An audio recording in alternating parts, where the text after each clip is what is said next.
Le deuxième axe qu'on voulait évoquer dans les fous du volant aujourd'hui en prévision du Grand Prix de Belgique de Formule 1, eh bien c'est le Piastri Gate, en se demandant à qui la faute. D'abord, rapidement, on va revenir sur les faits. On s'était quitté après la Hongrie dans l'idée que Oscar Piastri succéderait à Fernando Alonso chez Alpine et que tout irait au mieux dans le meilleur des mondes chez Alpine, sauf que l'Australien a indiqué qu'il ne roulerait pas pour Alpine en 2023. Vous voyez la séquence, hein. Sébastien Vettel annonce le 28 juillet, donc c'est le jeudi avant le Grand Prix de Hongrie, qu'il va prendre sa retraite. Le lundi, juste après, quelques heures, hein, à peine après le Grand Prix de Hongrie, Alonso annonce qu'il remplace donc Sébastien Vettel chez Aston Martin.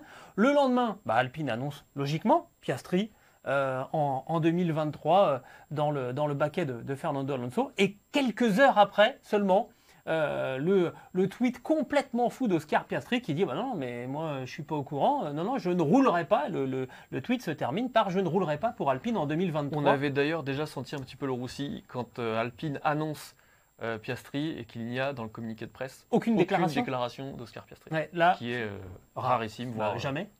Voilà, exactement. Donc le 4 août, là, il y a une fuite et on apprend qu'il y avait un pré-contrat entre Oscar Piastri et McLaren, donc l'équipe dirigée par Zak Brown. Et le 8 août, le CRB, donc l'organisme qui a été mis sur pied par la Formule 1 pour essayer d'éviter le genre de problème qui avait surgi avec à l'époque Michael Schumacher et Benetton et Jordan, le CRB, donc le Bureau de reconnaissance des contrats de la FIA, indique que les deux contrats qu'a signé Piastri, et avec Alpine et avec McLaren, sont valables. En gros, la seule conclusion qu'on peut tirer, c'est que c'est Otmar Szafnauer qui le dit. Ça va à 90%, ça va se juger devant les tribunaux. Alors, la faute à qui Julien, je te propose d'abord d'attaquer, on évoquait Otmar Szafnauer, le patron d'Alpine, la déclaration de Otmar Szafnauer qui évoque la loyauté. Je te laisse la lire ? Absolument. Vas-y. Je m'attendais à plus de loyauté de la part de Piastri. Il devrait avoir plus de loyauté envers l'équipe qui s'est occupée de lui, qui l'a même mené vers le championnat du monde et surtout qui, depuis un an, le met dans une Formule 1 pour le préparer, pour lui faire apprendre les circuits. J'attendais plus de loyauté de la part d'Oscar que ce dont il a fait preuve. J'ai commencé en Formule 1 en 89 et je n'ai jamais rien vu de tel.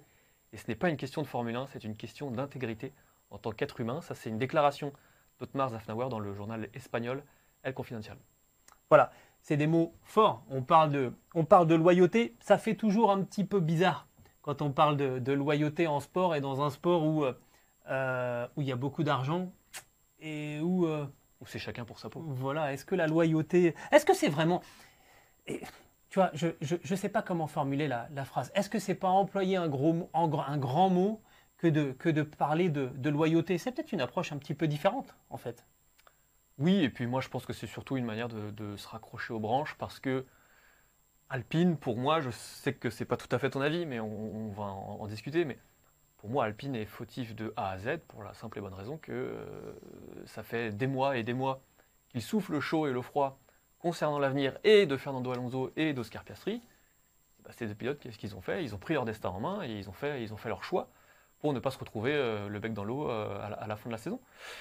Donc pour moi, oui, c'est une manière déguisée de se raccrocher un petit peu aux branches, de trouver une porte de sortie, de dire écoutez, nous on avait des accords, on pensait que c'était clair.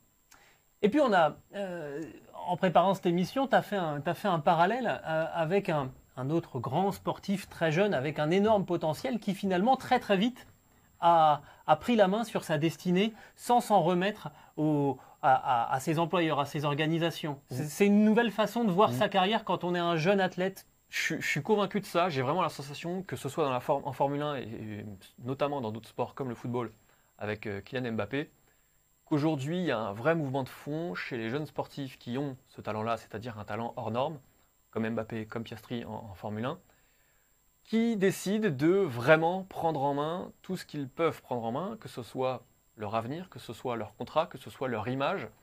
Et en cela, je pense que Alpine est un petit peu responsable parce que c'était anticipable, parce que c'est quelque chose qu'on observe depuis plusieurs saisons. Et là, Piastri, on savait qu'il était très sûr de lui, on a vu ce qu'il a fait dans les formules de promotion F3, F2, notamment où il était champion. Donc fallait s'y attendre, fallait s'attendre à ce que Piastri ne fasse pas les choses comme les autres, pour la simple et bonne raison qu'il n'est pas un jeune pilote comme les autres, tout simplement. Et on peut faire le même constat avec Alonso.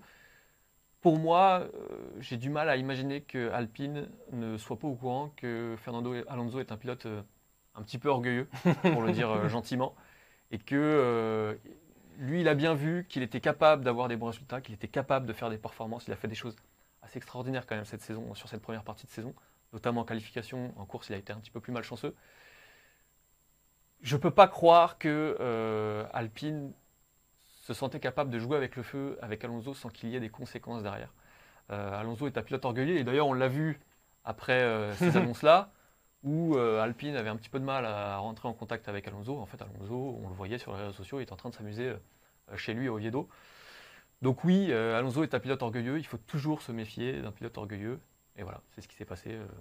Ouais, alors, en fait, je ne vais pas prendre la défense d'Alpine. Il y a eu quand même une faute de la part d'Alpine. C'est sans doute un petit manque de clairvoyance, mais cela dit, j'ai vu aucun média alerter ou en tout cas attirer l'attention sur la situation. On sait bien, on a compris que du côté de chez Alpine, on essayait de gagner du temps pour voir comment est-ce qu'on pouvait faire, parce qu'on voulait absolument mettre Oscar Piastri dans la voiture en 2023, il y avait un vrai dilemme. Et en même temps, chez Alpine, on voyait bien tout ce qu'apporte Fernando Alonso à l'équipe française, sachant que Esteban Ocon est sous contrat jusqu'en 2024. Donc ce baquet-là, de toute façon, il est hors discussion. Ça y est, c'est fait et c'est coulé dans le marbre. Donc derrière, dans le bronze, parce que le marbre, ça se coule pas trop. Enfin, dans le béton. Ouais, enfin, voilà, bref. On fait pas un podcast pour le roi Merlin, mais vous aurez compris, quoi, c'était du solide.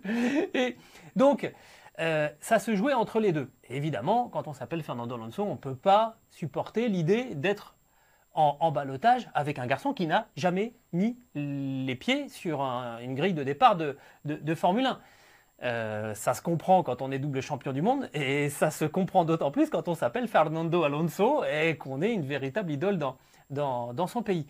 Et là où je pense qu'il y a eu un petit manque de clairvoyance du côté de chez Alpine, c'est qu'on ne s'est pas rendu compte que Fernando Alonso a un très bon ami qui s'appelle Mark Webber, qui est l'agent d'Oscar Piastri. Et en fait, en jouant un petit peu à essayer de gagner du temps entre Piastri et Alonso, on a juste oublié que les deux parties, eux, se parlaient.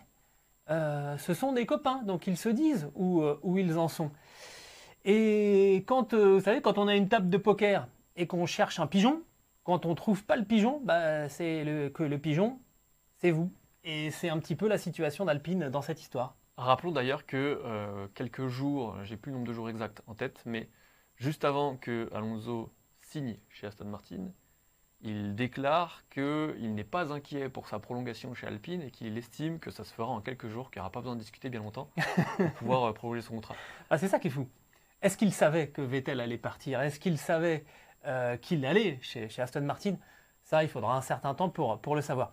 En revanche, qu'on n'ait pas sécurisé un plan B chez Alpine, c'est peut-être là qu'on a été un petit peu fautif. On s'est peut-être vu un peu beau en fait, en se disant qu'on était dans une situation absolument parfaite. On avait sous le coude un pilote qui, certes, a passé les 41 ans, mais qui donne toujours le meilleur qu'un employeur puisse espérer. Et de l'autre, une véritable pépite qu'on allait placer dans une autre équipe pour lui faire ses gammes. Ensuite l'exploiter quand il aurait été vraiment prêt, à la manière d'un George Russell. Ça s'est pas passé comme ça.